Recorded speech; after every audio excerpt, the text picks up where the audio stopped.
Good evening. After 4 days of extreme heat for much of the UK, high temperatures are due to come to an end, but the problems the long, dry summer have brought will remain. Wildfires continue to burn on baked ground, and even the prospect of heavy rain tomorrow brings the risk of flash floods. With the latest, here's Ian Woods. On a day when almost half the country is on the highest alert for wildfires, they're tackling a blaze which was probably started deliberately. 600 bales of hay set alight in Hertfordshire. So irresponsible in these conditions. In these conditions, especially the surrounding fields, even though it's been harvested, there's still crop, there's still stubble on the ground, which burns really fast. You get a bit of a breeze and it's away. This hay, worth nearly £30,000, was destined for a green energy power station. Instead, it'll be left to burn itself out over the next few days. So instead of wasting water trying to put the fire out, what they're doing is using the hoses to create a fire break to stop the fire spreading to other fields nearby. The problem with fighting rural fires is that they can be some distance from a water supply, so farmers have come up with a solution. Those who have their own water bowsers for irrigation have bought adapters which connect to fire engine pumps. How important is it for farmers to be able to have a bit of self-help rather than just relying on the fire service? Oh, especially this year when it's been so dry for so long and so hot. There seems no end in sight to the drought conditions, and yet so long as there's average rainfall in the autumn and winter, next year should be back to normal. In the unusually named village where Gordon Pace has an arable farm, cooler, wetter weather can't come soon enough. It's tinder dry at the moment everywhere.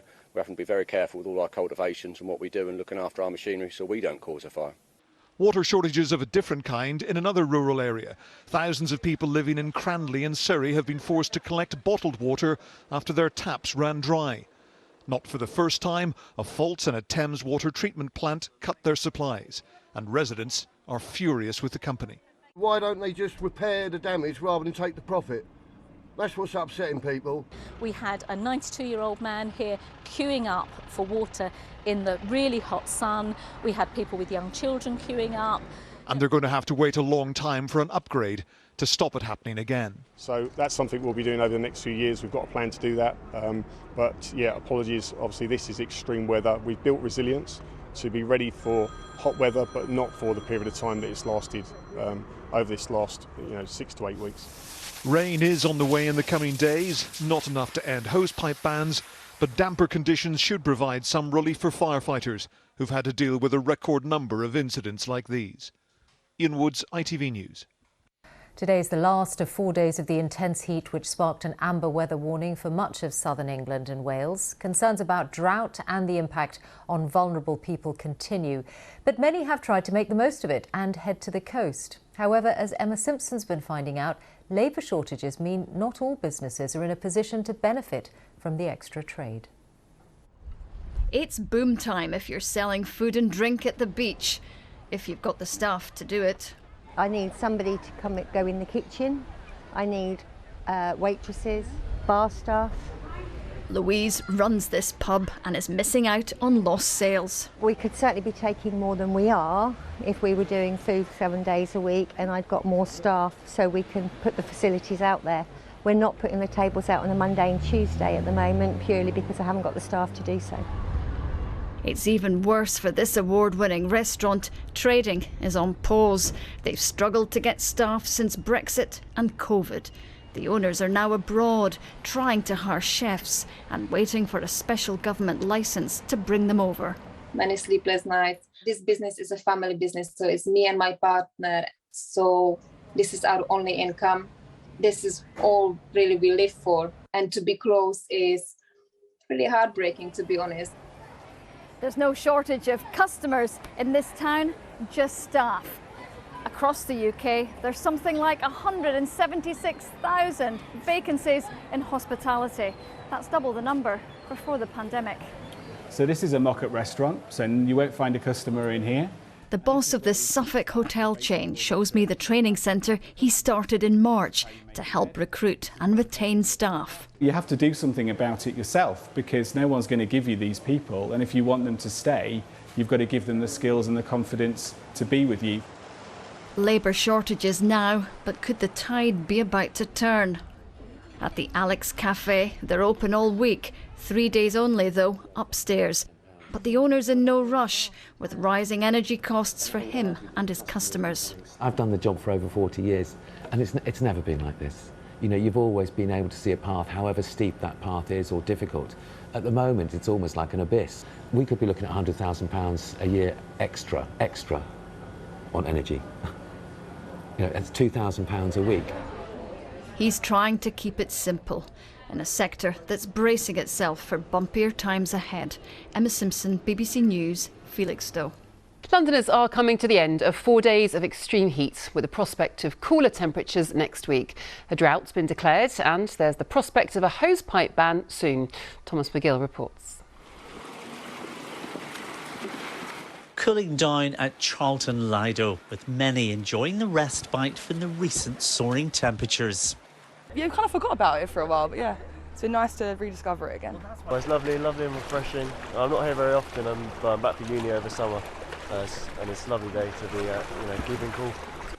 And it's been a busy summer for bosses who say the venue has been discovered by many for the first time. We have been busy during the heat waves, as you can imagine, so it has had its challenges, but we've been able to get through it and be able to provide people with a great service and repeated service that we are finding. More people are coming back. Memberships are up. It's getting hot in here. In East London, it's not just the weather that's heating up. This is the first in-person Black Pride since the pandemic, and revellers have come prepared for that and the weather too.